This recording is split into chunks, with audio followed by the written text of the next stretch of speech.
Nothing is hard. Written by Khatzumoto, posted in January of 2013. There is no too hard. There is only too big. Footnote 1. I swear this didn't sound like that when I originally wrote it, smiley face. End footnote. The reason you think it's too hard is because the pieces you're trying to handle are too large. It's not hard, it's not difficult. You're just not using your knife on it. The slices you're trying to eat are too thick, assuming you're even slicing at all, that is. There are no hard problems, just poorly sliced ones. There are no hard problems, just oversized slices.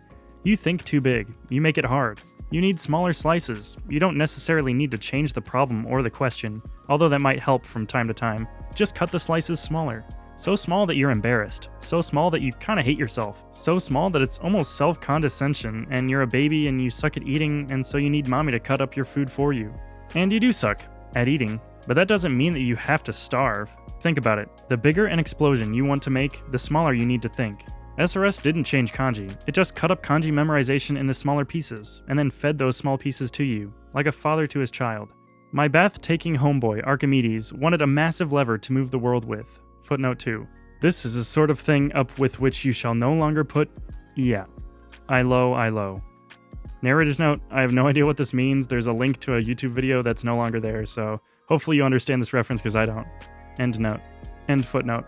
But perhaps all we need is sharper knives and a willingness to use them. You thought supersizing it. Footnote 3. Yeah, don't supersize it, nanosize it. Picosize. Femtosize it. Free sexist joke just waiting to happen here. Whatever the smallest, funniest sounding SI prefix you know is, go with that, smiley face. End footnote. Was only bad for your waist. It turns out it's just as bad, worse, for your soul. Well, for your mind and life and projects. If in doubt, get your knife out. Vegan or straight. Footnote 4.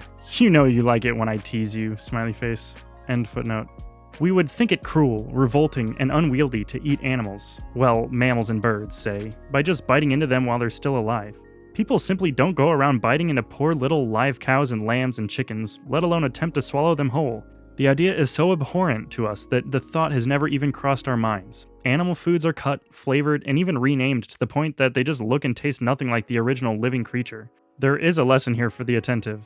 Why do you let your projects have bad, unsexy names that gross you out? Footnote 5. I mean, can you imagine if Operation Desert Storm had been called, screw it, I have to go burn and maim civilians next Tuesday, but I don't really wanna. It's probably gonna be really hot in the desert. Probably get cancer from the shells I used to kill people with. Why? I just wanna go home. Better example, Operation Barbossa. Coolest op name ever. Observe that it wasn't called, let's go get our asses handed to us in Russia, just like Napoleon did, but worse. Nor was it called, screw it. I have this thing I gotta do next Wednesday or else I'll get in trouble and I won't get paid. In food terms, it had a great name which made people want to eat, or do, it. It made them want to get started. That it tasted awful, went down rather badly, and was probably a war crime is not the issue here. In fact, it just goes to show you the power of naming. The issue here is that it happened at all, and it happened because it had such a great name. Listen to it. Barbossa. It sounds like you're gonna maybe run 20 miles, gingerly capture one very bad man, and then by dusk at the very latest, Marlene Dietrich will be giving you lap dances and feeding you Danish pastries while she reads you an unboulderized version of Hansel and Gretel in that thick German accent of hers. Another great example is The Great Leap Forward and how it specifically wasn't called Operation Let's Starve China Back into the Stone Age while I get cool posters made of me. End footnote.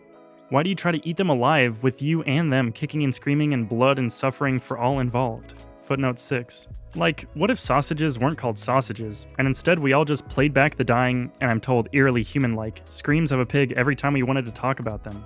End footnote.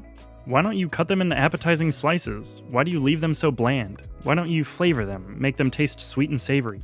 You make things taste good before you put them into your mouth. Perhaps your life, footnote 7, i.e. your time, your mind, end footnote, deserves the same courtesy.